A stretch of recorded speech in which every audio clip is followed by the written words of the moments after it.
have the deep gratitude, surrender to the lotus feet of the Supreme Pontiff of Hinduism for all that he has showered us, for all that he has contributed to you and to the entire world. So, with this, we'll be entering into the power manifestation round, as this is the right time to manifest the powers of Paramashiva. And as today we are doing the power of body scanning, scanning the internal health of the organ, the vitals of the body. So you can start. We'll be starting with this power manifestation. Yes, we have various different rounds, various different levels of this power manifestation. And you can either scan your own body, you can scan another person's body who is directly around you, or you can scan someone who is remote from you. So take some time. We recommend, as always, to manifest the power for another person. So you can entangle with that person also, and you can enrich and even provide healing with the power of body scanning. You can even provide healing for that other person also. Maybe you connect to a family member or a friend, but you can also connect to a co-worker. Anyone here in the Zoom room, take a few moments and connect. And either they can give you a brief description of what health problems they are facing, and you can scan for that, or you can scan completely blindly without any upfront information before they give any briefing, and then they can verify whether they have experienced what you have been describing. But as always, the third eye will reveal the truth, and it will reveal the solution also. If the solution is not giving, you can just keep scanning for a little bit longer. And yeah, just by shining the light of Paramashiva's third eye on that part of the body, that aspect of that physical body of the person, they will also receive healing. So let's get ready. You can choose any of the power as Maharaj already mentioned. So now you can sit with your head, neck, spine in straight line and close your eyes. With deep gratitude and surrender to Swamiji, let's visualize Swamiji in your inner space. Visualize his deep love, his compassion, his infinite grace overflowing through you, filling your entire system.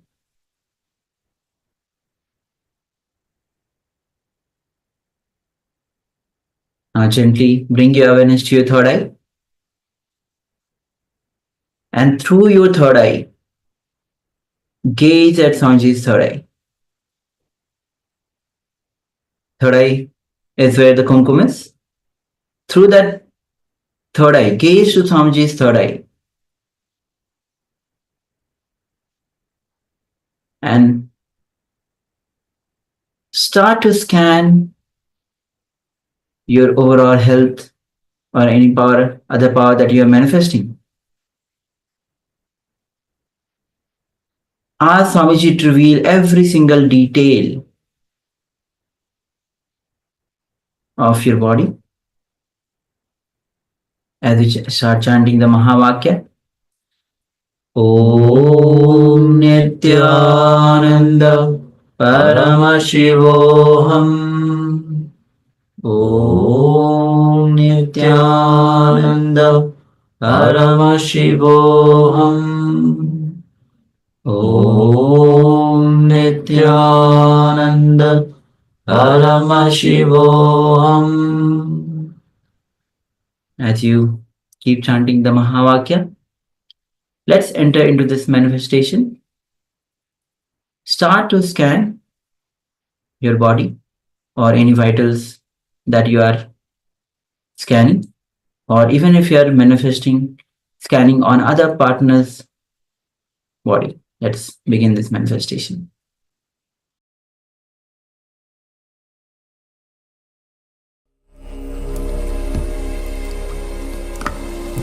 Om Nithyananda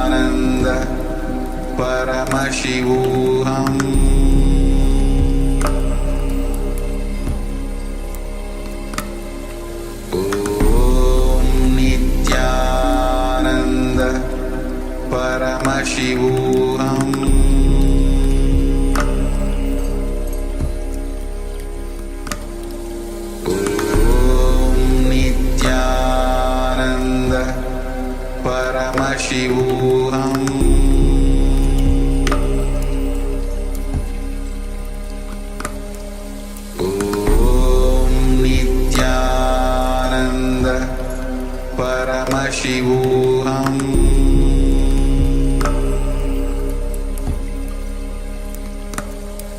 Om Nithyananda Paramashivoham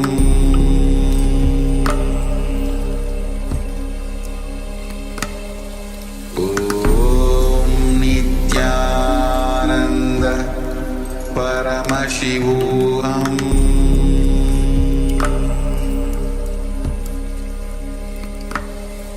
Om Nithyananda Paramashivoham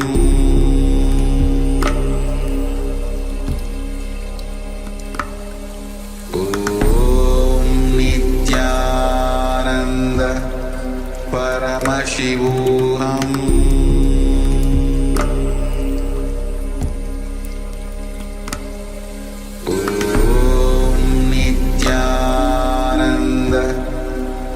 Paramashivoham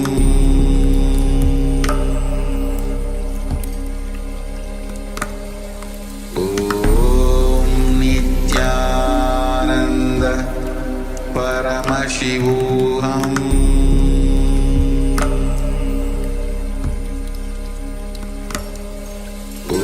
Om Nithyananda Paramashivoham Paramashivoham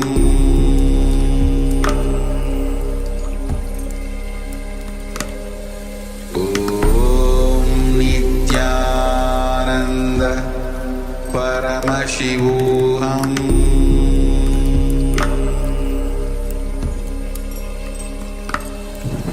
Om Nithyananda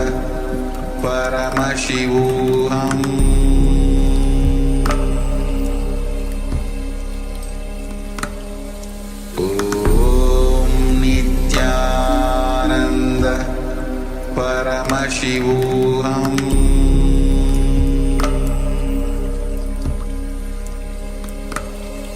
Om Nithyananda Paramashivoham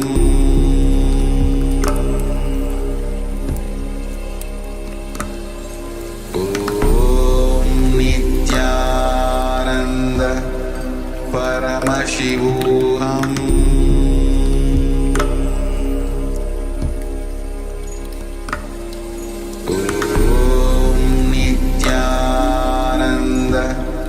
Paramashivoham Om Nithyananda Paramashivoham Om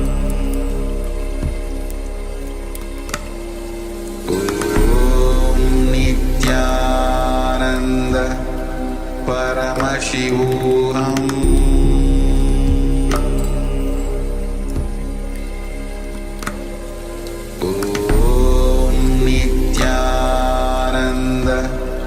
Paramashivoham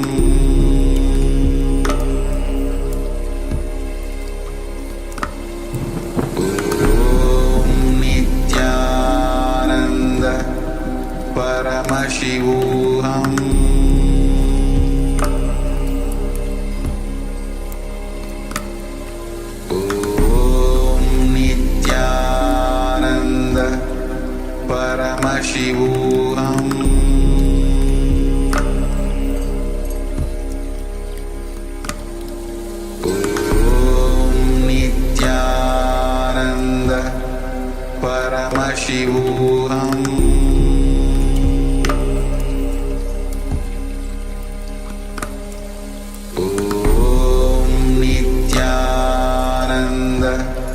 Paramashivoham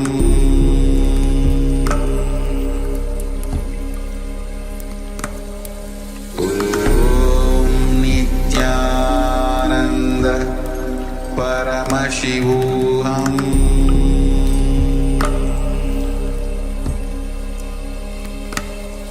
Om Nithyananda Paramashivoham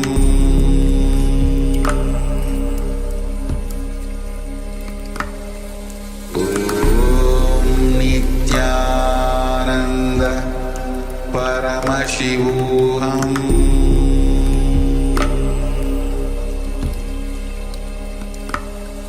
Om Nithyananda Paramashivoham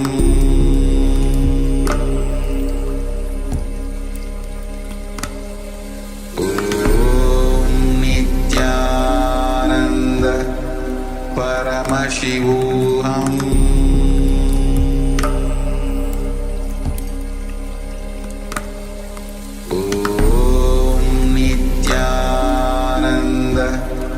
Paramashivoham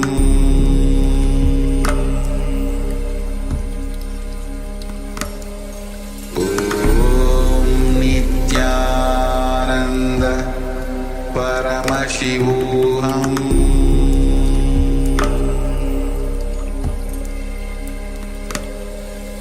Om Nithyananda Paramashivoham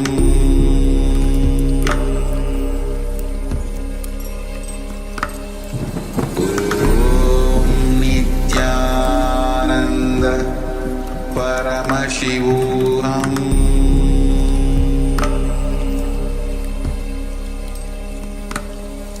Om Nithyananda Paramashivoham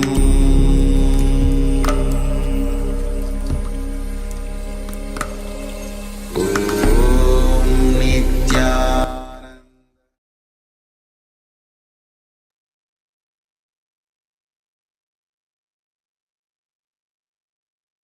Now, slowly, very slowly, you can open your eyes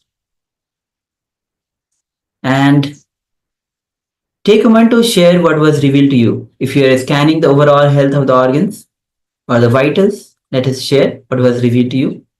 And if you are actually providing healing to any specific part that needs attention, you can share that as well. Or if you are actually manifesting this power on the partner, let us know how was your experience of this power manifestation. As Swami says very beautifully that when you are scanning and something pops out that needs some attention, and the moment you give the attention, you provide healing. It automatically starts healing.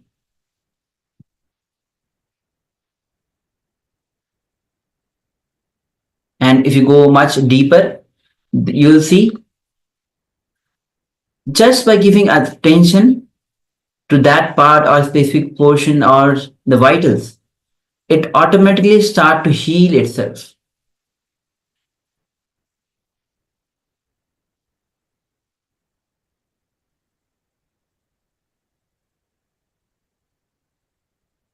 So requesting all of you to please take a moment and share, even all the participants on YouTube. You can also start sharing on the YouTube chat.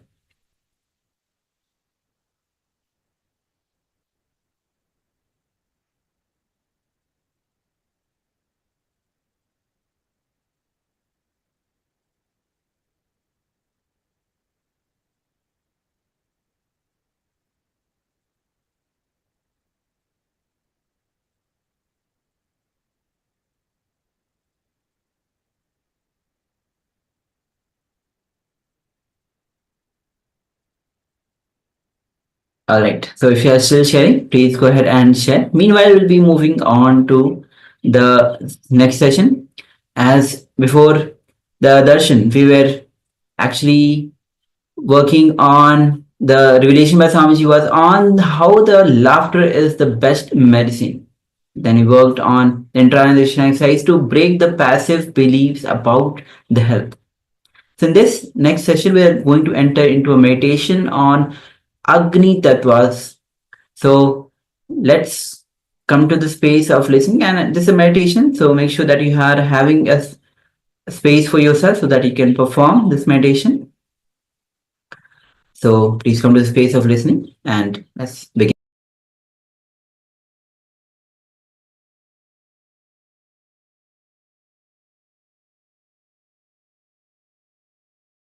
Now we'll do a simple meditation technique to feel light. Means whenever the Jadaragni, see you have a Agni in the navel, as long as that Agni burns, you will be alive. Once that Agni goes away, your body will be put in the Agni.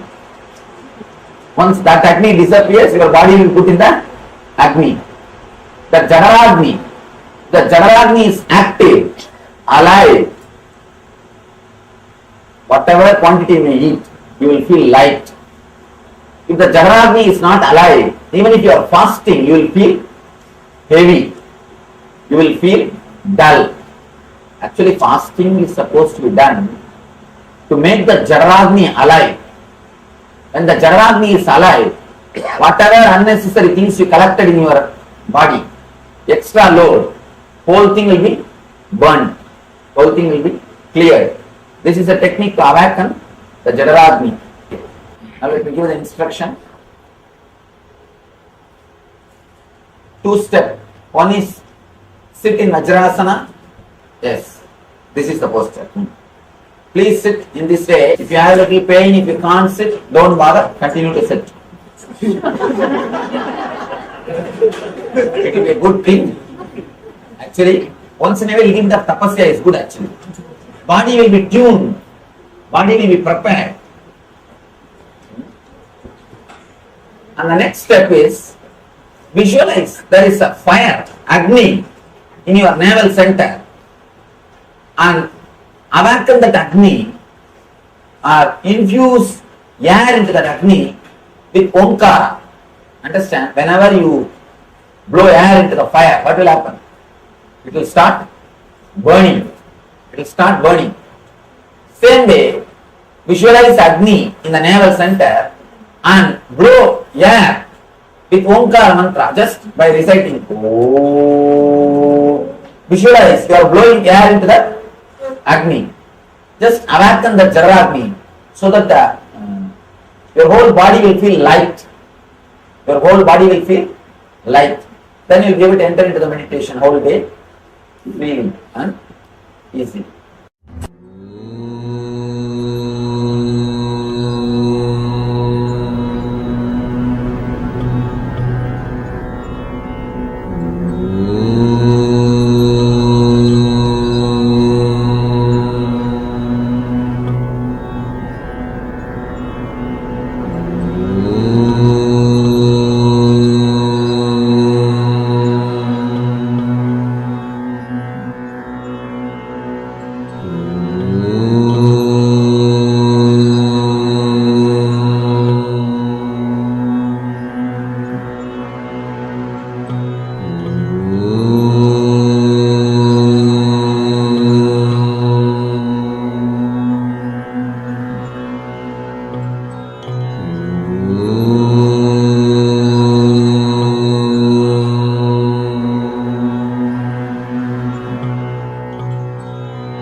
bless you all. Let you all open all your three eyes and manifest the powers of Mahasadashiva. Om Nithyananda Paramashivoham. Om Nithyananda Paramashivoham. Om Nithyananda Paramashivoham. Om Nithyananda Paramashivoham. Om Nithyananda Paramashivoham. Om Nithyananda Paramashivoham. Om Nithyananda.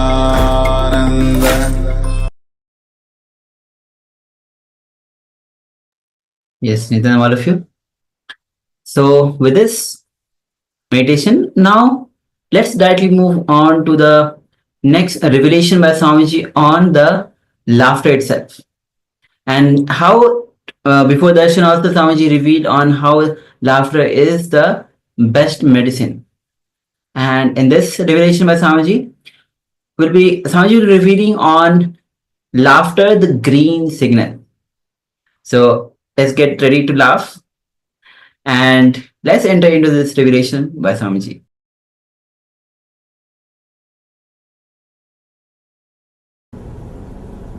In our ashram, we have a place called Laughing Temple. The place itself is named as a Laughing Temple, where I conduct regular discourses. Somebody asked me, what is this, Swamiji? New name. Laughing Temple. I say, in this place you are supposed to offer laughter as your offering. That is why I have named this place as a Laughing Temple. Laughing is one of the greatest religious quality. Sense of humor is one of the greatest expression of enlightenment.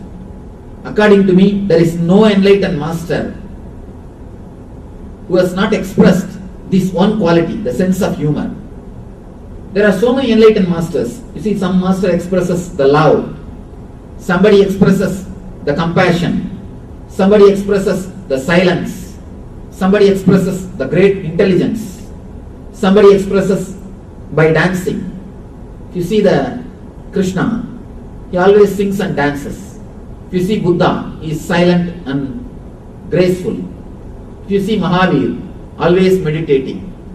If you see Rama, always living righteousness. Every master expresses one quality, but here is one quality which all the masters have expressed. This must be the basic quality of enlightenment, sense of humor. Every master who is born, every enlightened person who is born on this planet Earth has expressed a beautiful sense of humor. Ramakrishna's books, if you read Bhagavan Ramakrishna's books, the direct recording of his teachings, there is a beautiful book called Gospel of Sri Ramakrishna. Every other page you will see a bracket, everybody laughed, everybody laughed. After every other page you will see a small bracket, everybody laughed. And actually the translation is done with a very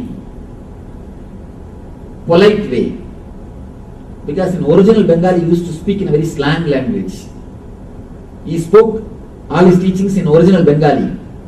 The original Bengali, if you read, you will be shocked. Is it Ramakrishna who is speaking?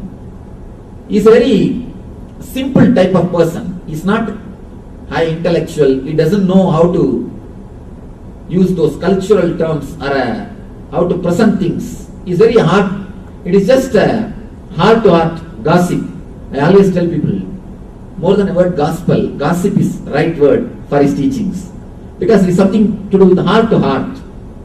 He is so innocent, so simple, and all sorts of dirty jokes. You can never expect that an enlightened man can make so many dirty jokes. He gives all sorts of dirty jokes. One of his disciples, he asks, if you read the original Bengali version or an intimate reminiscence with him, you can understand what all the type of jokes he makes. One of his disciples is asking him, Master, you are an enlightened one. Why are you making such a dirty jokes? He says, what? I just tell jokes. You make it dirty. What can I do? I just tell jokes. You feel it is dirty. What can I do? That's the beauty of innocence. Beauty of enlightened masters. He says, when you speak in a cultured way, it means you are editing your words. Two things will start happening. First, verbalization, then editing, you present it. But when I speak with my people, I don't edit.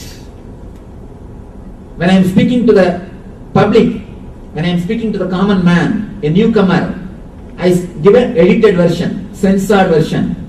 When I speak, when I open my heart to my own people, to a group of seekers, I give the uncensored edition. He says, I just tell jokes, you make it dirty. Beautiful thing we need to understand. It is we who make anything dirty. It is we who make anything dirty. For him, it is everything normal, simple. Of course, according to me, Ramakrishna is one of the greatest master who has used laughter itself as a meditation technique. And there is a record, a reminiscence of his disciples. They say, sometimes we will roll and laugh so much. His laughters and he mimicking somebody, he imitating the people. We used to get even the stomach pain, and we will sometimes feel that it is enough, and we used to escape from his presence. We used to run away from him. You can't imagine that Ramakrishna used to make so much of jokes. And every master sense of humor was seen in every expression of enlightenment. According to me, this quality must be the basic quality. That is why every master expresses it. In other qualities, as far as dancing concerned, there is no expression of dancing in Buddha's life. In Mahavir's life, there is no expression of music. In Krishna's life, the silence is never expressed. In every master's life, something is missing. But as far as the sense of humor concerned, it is expressed in all the great masters' life. And moreover, if you see the masters laughing, you can see the ultimate expression of existence. One master, great enlightened master, used to tell his disciples, meditate on me as if I am laughing. Meditate on my form of laughter. Somebody asked him, why master? What is the speciality? What is the speciality? He says, a miser will be in his optimum energy. He will be in his maximum energy when he is counting the money. People never get tired counting money. Have you seen? Even if it is somebody else's money. In the bank, even if you are working in the bank, people never get tired of counting money. A miser will be in his optimum, in his maximum when he counts the money. A womanizer will be in his optimum, in his maximum when he is enjoying women. The same day, enlightened man will be in his optimum, will be in his maximum. He will be in his total energy when he laughs. Because for that moment, he is directly expressing the existence. There is one of the important saying by Zen Buddhist master. Somebody goes to him and asks, Master,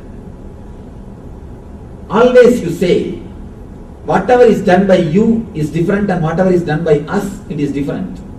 If you yell at us, you say it is good for us. You say it is expression of compassion.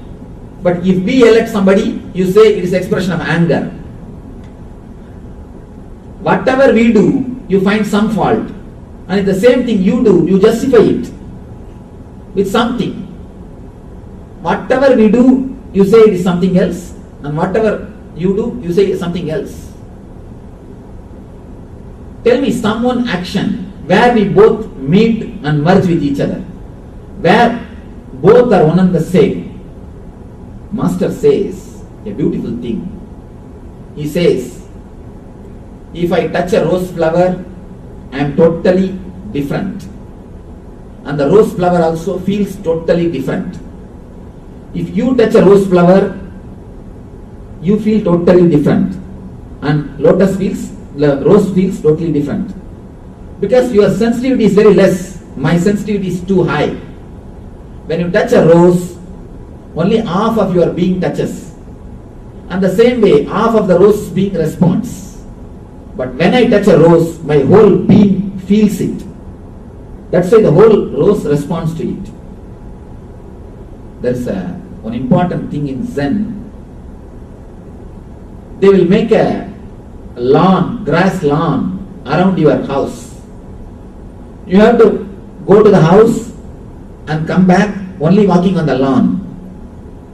If you don't make the path on the lawn, if a grass does not die by your walking of 1 year, only then you will be initiated into monkhood.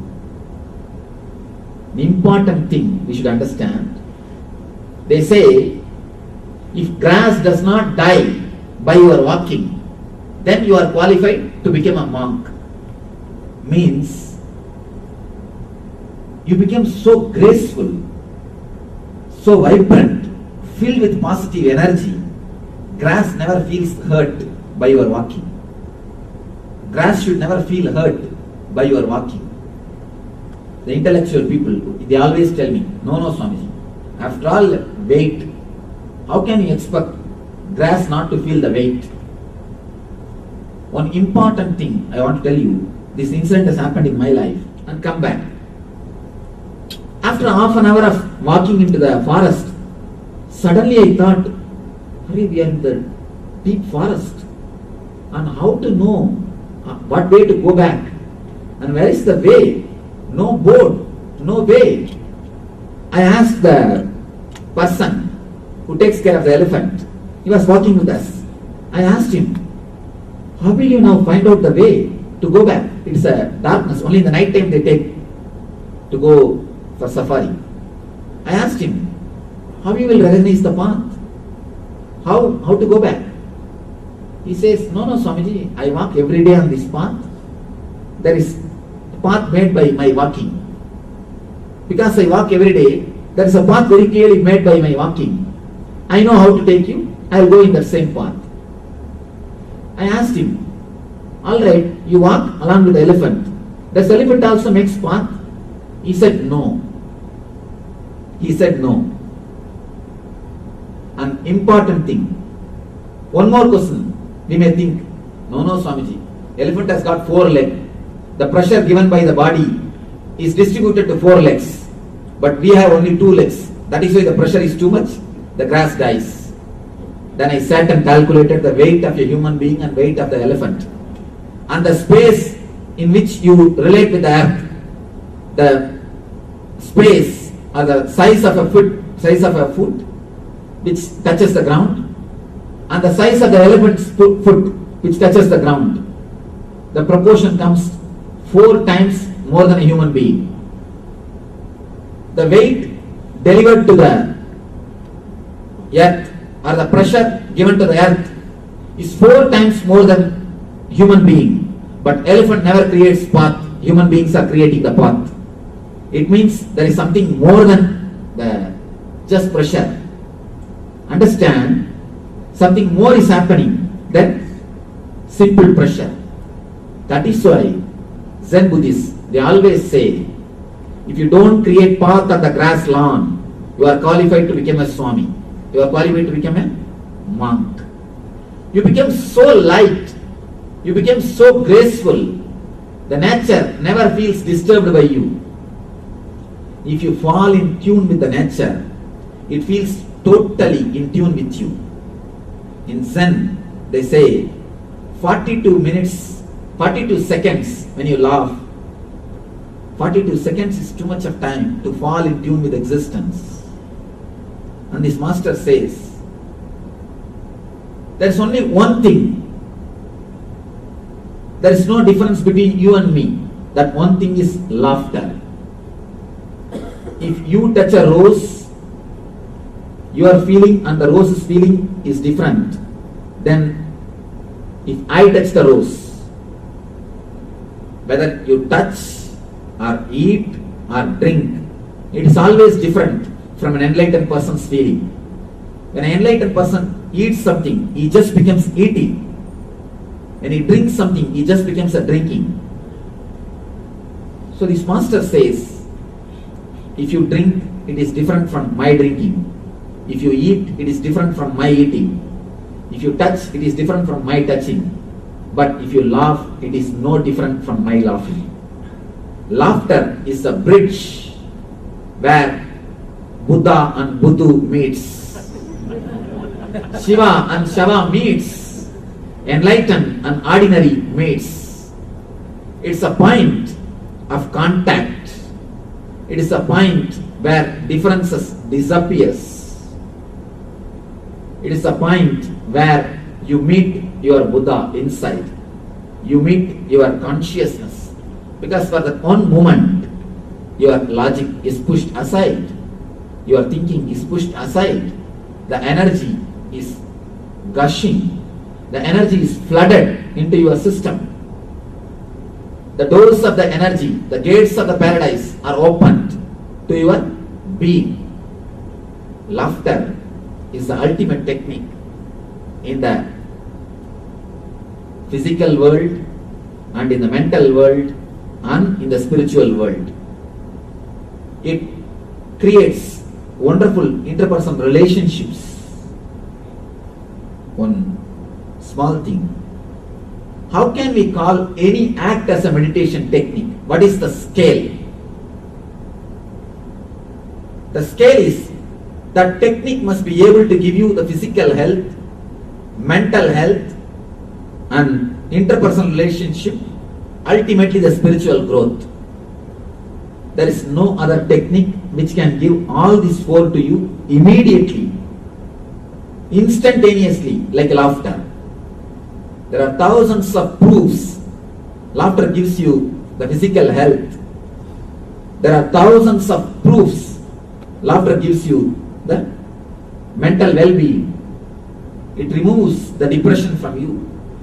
A simple technique which can simply bring you out of depression. And people say, no Swamiji, I am not able to laugh. What to do? I tell them, the word which is getting repeated in you, I am not able to laugh, is the only hindrance. Just change the word, I am able to laugh. Edit the word, that's all, nothing else. After all, you are speaking to yourself. You cannot say you are so poor that you can't even edit your own inner chattering. You can't be so poor just to change. That you can't say, you can't be so poor to say, no, I am not able to change my words. No. Just change your words. Instead of saying, I am not able to laugh, just say, I am able to laugh. Over, you will see that you are able to laugh. It's nothing else. That simple laughter can bring so much of mental transformation. It can simply bring you out of depression. It is a wonderful technique to bring you out of low mood, low energy. And one more thing, even in the mental understanding, laughter can do miracles. Even in the mental understanding, laughter can do miracles. There is a small Zen story again. One master and disciple, they both were sitting, and master says the disciple to paint a particular person. The person is made to stand and this disciple is painting. The disciple paints, master says no. Again he repaints, master says no. Again he repaints, master says no. Same thing is happening more than 10 times. At one point, disciple has dropped the paint on a master, on the master. And master started laughing instead of getting angry. Because the master started laughing, disciple also started laughing. When he started laughing, suddenly something has happened in him. Some understanding. He drew the picture. It came perfectly. The master agreed. He said, right. Then master asked him, what happened? How are you able to accomplish it? How are you able to do it? The disciple says, till the moment I laughed, I had the pressure, I should win, I should win, I should win. The very pressure, the very stress was holding me back. The moment I laughed, I felt something is happening in me. The whole thing has become like a play. The whole thing has become like a play. And I was able to express my playfulness. The moment I express the playfulness, I am successful. I tell you, one of the important secret, all seriousness is sickness. When I say all, I mean capital letter red. Red capital letter A-L-L. All seriousness is sickness. And life is not worthy of suffering. It is too small to be spent in worrying. And it is too valuable to spend in pains. And no pain is worth undergoing. Please understand. No pain, no suffering is worth undergoing for anything. Life is not too big to be wasted in worrying. It is too small, too short to be spent in laughing. Understand, all seriousness is just sickness. If you can learn how to laugh at yourself and at others, see, laughing at others gives more understanding about the other person. Laughing at yourself gives more understanding about yourself. This needs to be understood a little deeply. Whenever you laugh at somebody, understand, new, different understandings about that person, about that thing comes to you. That is why you laugh. You have a rational, logical understanding about him. When suddenly that rational, logical understanding is broken, only then you laugh. Same way, when you laugh at yourself, you get a new understanding about yourself.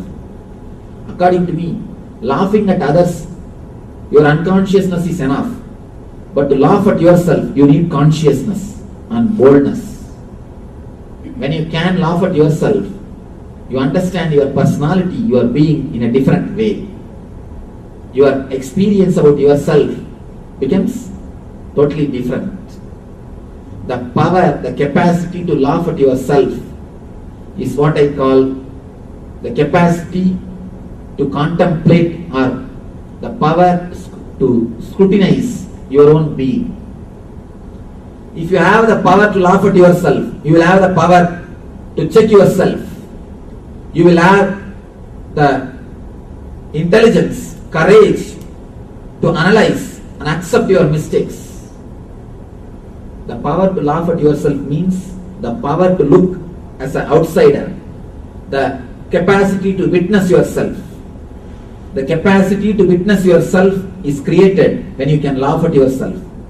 And one more thing, when you laugh at yourself, you will have the understanding, intelligence to analyze and to change your ideas, your activities.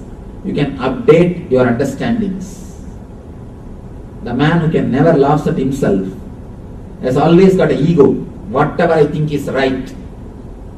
He never looks at the things from the third dimension. If you have too much of ego, you can never laugh at yourself. To laugh at yourself, you need a kind of innocence. a kind of intelligence. You need to look yourself from the other side, from the other angle. If you have the capacity to look at yourself from the other angle, you can always win in the game. That's a small story. One lawyer who always wins any case he takes up. Any case he takes up, he wins. He goes to meet one of his friends. His friend asks him, how are you able to manage? How are you able to win in every case? I have not seen you failing in single case. What is the secret? He says, I have only one thing to do. I have to do. I just go to my house and present my case as an opposite person, as an opposite attorney. And my wife gives all the points which I am supposed to speak. I go to my house and start defending the opposite person. And the moment I start defending him, I start arguing for him. She knows and she gives all the points which I am supposed to speak. Now I know I am equipped with all the points. I win. The moment you can look at the things from the other angle, extraordinary intelligence happens to you. Even in the training of management, the managing trainees courses, even in the training seminars, courses, they teach you to behave or to imagine or to visualize yourself as an opposite person. They teach you a simple technique. You are supposed to visualize, imagine, you are the subordinate. If you are a boss, you should visualize, imagine that you are a subordinate and you should behave, not even visualizing and imagining, you should behave you are as if you are a subordinate. They tell you this technique works miracles. Because the moment you can put yourself from the other person and the moment you can look at yourself, the moment you can witness yourself, a new intelligence arises in your consciousness. In the mental plane, laughter can create the greatest transformation or greatest intelligence to your being. The greatest intelligence and transformation can happen to your being in the mental plane. Of course, next, interpersonal relationship. Laughter is one of the important ingredient which creates beautiful, happy, blissful interpersonal relationships. Yes. Laughter is the greatest thing which brings so much of joy in the relationship and everything. So with this, we have come to the conclusion of today's sessions, especially on the Arogya Spurana. It had been a wonderful day. Swamiji has revealed so much on the laughter and the various techniques that we have been going through. So with this, we'll be concluding today. And again, tomorrow we'll be back with another exciting sessions. And make sure that you are tuning in. And the day will be starting with the Nithyananda Yoga. Even last few sessions, Swamiji has been talking about yoga a lot. So make sure that you bring yoga daily into your life. So this will be finishing with the Purna Mantra. Let's bring our hands in Namaskar Mantra. Om Purnamada Purnamidam Purnat Purnamudachyate Purnasya Purnamadaya Purnamevavashishyate. Om Shanti Shanti Shanti. Hari Om Tat Sat. Sarvam Bhava Shri Nithyananda Param Shiva Padukara Paramastu. Om Nithyanandam. Thank you. Thank you everyone. Nithyanandam. Nithyanandam.